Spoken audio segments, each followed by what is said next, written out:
Hey, welcome back to Voices of Innovation. It's my pleasure to introduce you all to Keehn, a longtime friend, co-conspirator in many technology projects, and really one of the true voices of innovation in our space. And today we're talking to Anne. I actually want to invite her to chat with us a little bit about how you've translated your long interest in innovation and in our industry to building this project, which I want to invite you to talk about, which is how to understand where academic innovation is happening on campus. Voices of Innovation invites big thinkers with bold ideas who are here at the ASU+GSV Summit to talk about the influence of technology in today's society and our future of education. I'm your host, Lev Gonick from Arizona State University. Let's jump in. You know, I've always been interested in, I think there are two parallel themes, and one is leadership and the other one is innovation. And so how do you make sense, especially new innovation, right? And how do you make sense of new technology, products and services? And so I love higher education. I love K-12. I've had responsibilities at ed tech companies in both. And I really wanted to focus on the leadership aspect of academic innovation, change, and transformation.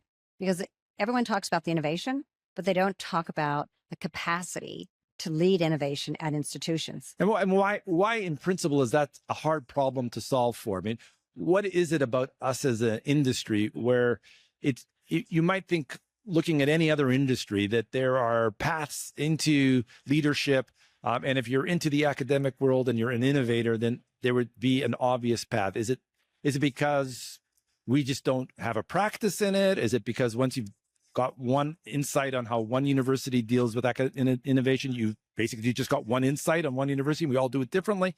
What's the problem that needed to get solved? So the problem, when you think about, like, go back to the early days of when computing got started, it was math majors, you know, I mean, someone who was like from the math department, like, you might understand these computers. So it's always been, there hasn't been a traditional role. There isn't. Everybody knows what a registrar does, what a provost does, what a chancellor president does, you know. And CFO, obviously. CFO, CIO, CTOs. But and back in the day, you know, the CIO was a new role. CTO was a new role. But leaders of academic innovation have really been at the fringes. They're the people that tried new things like online learning, right, or new media, what used to be called, but online learning. And there hasn't been a real healthy mindset around innovation that permeates the institution. And then there hasn't been a real career track. So part of this then is, you know, you have been trying to surface through a survey, really trying to understand and essentially document, you know, all of these different truly existing ways in which schools are either organized or not so well organized when it comes to academic innovation. Is there a driver on the other side? Or schools basically, were you able to capture a demand side that schools are looking for models on how to actually grow the capacity that you were talking about? Yeah, when you think about it, in the corporate world, there was this rise of a CINO, Chief Innovation Officer. And so there started about 11 years ago, I was at the Gates Foundation. I was a senior fellow for technology and innovation. And we were looking at how do you scale digital technologies, content, tools, technology. And if you're taking faculty and students away from traditional passive classroom and textbooks, where's that support structure into this new world of using digital technology in the classroom or throughout the campus, right? And so traditionally, the CIOs or the CTOs would really look at the technology part of it.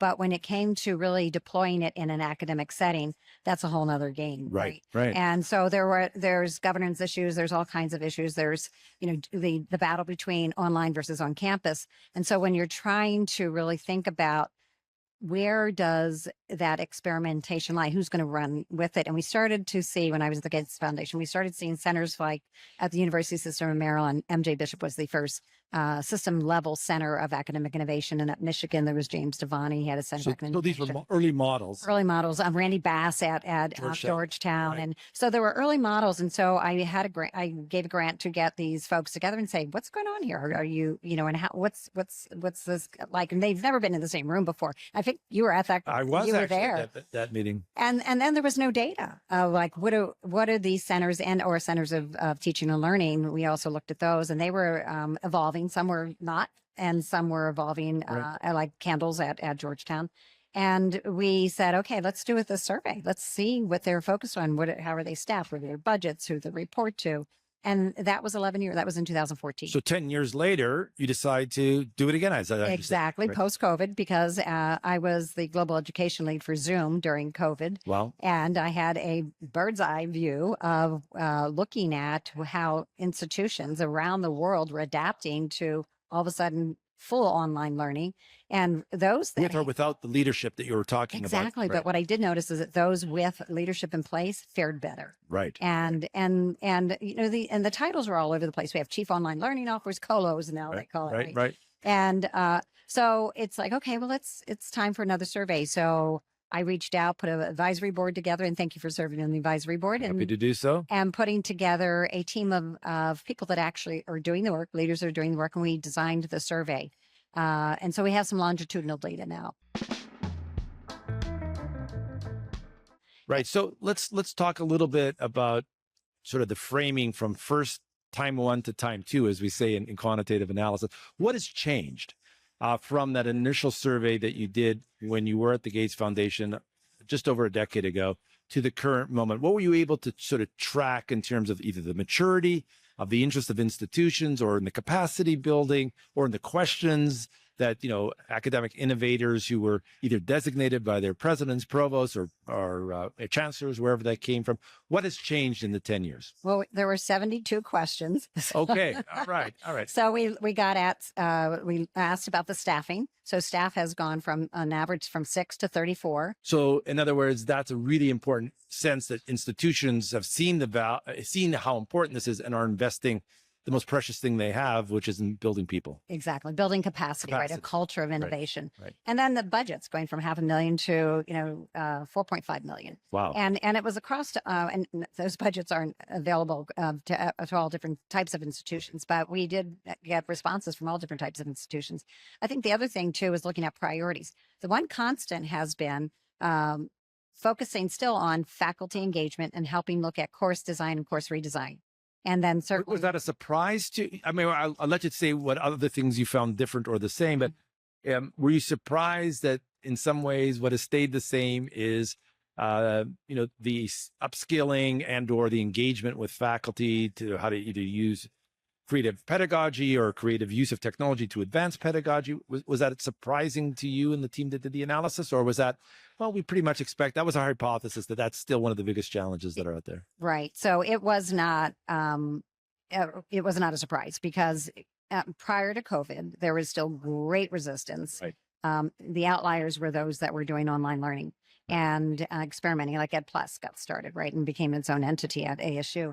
But they were still outliers. And so now here comes COVID, and everybody's doing online learning and realizing, you know what, there's something here. So some of that resistance has waned, and people realize that, maybe there's something good here. So that course, and we certainly have not revamped all courses. Oh, yeah, not by a long shot. And even some of the early days of online learning was sort of replicated of the classroom-based learning. So now what we have seen is in this growth is there's this internal capacity to be able to not rely on OPMs and do this revenue share model, which really doesn't work, but to really bring the capacity inside. Right. And now we have roles like course designers, and there's a capacity there to be able to take on some big challenges around. Right. So the snapshot that you took in round two was effectively either at the very beginning or just before this AI revolution.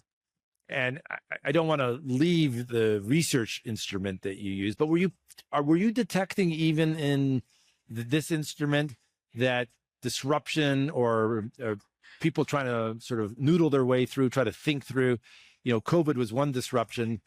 Were folks beginning to sort of say an AI, thank God we have 20 or 15 or however many people helping our institution think about how to pivot to the next disruption? I would say the institutions that have started to build the internal capacity took a deep breath and said, okay, we got past COVID. We're trying to really improve the quality of learning experiences. And oh my gosh, here comes something else that is like nothing we've ever seen. In the separate conversations we have had on Voices of Innovation, we've been talking about where does AI disruption leadership come from within universities.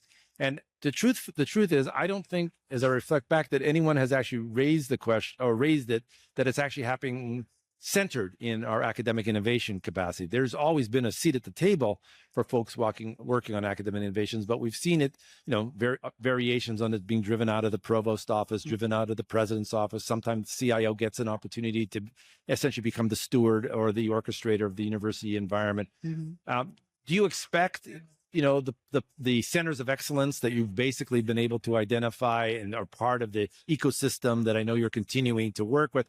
Do you see them demonstrably, one, stepping up and leaning into the AI conversation? And do you see any opportunity for a network between those centers of innovation to help universities not only deal with like the technology adoption, but all the questions around ethics and all the issues around, privacy and security? Yeah, absolutely. There is definitely a network that's being formed. In fact, yesterday I had a panel about change agents, the critical role of leaders of academic innovation, and Tom Andriola was talking about their efforts for AI. And on the panel was James Devani from Michigan, and they said we have adopted what Michigan's done. Right. And so there is this, and and Ed Plus is certainly and ASU is. And Phil Regeer is on your panel. Phil Regeer was on the panel, and Suzanne Dove from Bentley. And there is this coalition of the willing and saying, okay, let's share. And I think that's one of the things that's been great about higher education is there is a very collaborative sense of creating that culture of innovation. And so, I mean, one of the sort of key questions here is there a way to help, leverage what you do and your consulting company, Quantum Thinking, do, partnering with some of these coalition of the willing types that you just indicated, to actually amplify and raise visibility to the presidents and to the provosts of our, country's great and diverse universities and college systems, to learn from those institutions that are resilient and able to deal with this disruption, whether it's pandemic or whether it's disruptive technology, to be able to accelerate their journeys. Do you see opportunities to actually leverage this into an action agenda? Yeah, absolutely. In fact, we at the end of the report, which is available on Quantum Thinking, it's also available at the University of Michigan Center for Academic Innovation.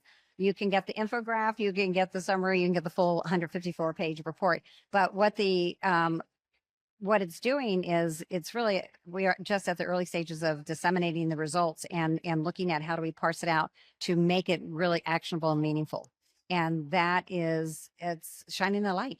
So, because one of the things we also saw post-COVID was you had a Center for Teaching and Learning, then you had a Center for Academic Innovation, like Texas A&M. They shut one down and collapsed it into the other, and Vanderbilt took the opposite. So they're and especially with budget cuts, it's like, what do we cut, and how do we do we centralize, keep it decentralized? Same thing for academic innovation, and now with AI, that's the same thing.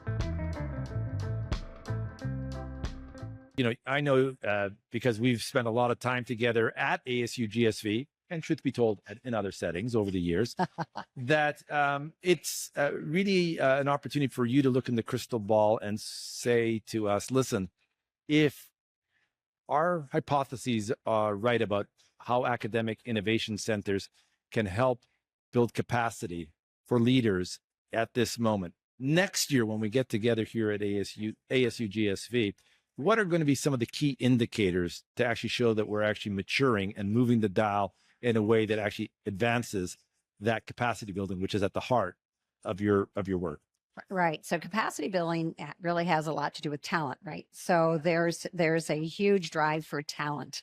And so one of the questions I asked to my panel was, what in your prior jobs? And so it used to be that the centers were staffed by people that came from the faculty, right, or maybe the administration. And what we're seeing is that people from industry are coming in, and now it's not just reporting to the provost, might have a report to the chancellor or the president. So really aligning the strategic mission of the institution and with the vision and mission of what the center is to do. So that capacity building is really important. Talent's going to be a big issue. I think staying agile but focused in this uncharted territory going forward. So I think we're going to see more. I think we're going to see more career paths, and we're going to see more definitive career paths and impact. I think there's going to be a lot more about. I know every year there's interest in the panel that you organize and orchestrate because you are reporting in regularly on what's going on. I have no doubt that next year there's going to be an opportunity to share again. Thanks for joining us on Voices of Innovation. Ladies and gentlemen, Ann Keehn. Thank you. Thanks, Lev.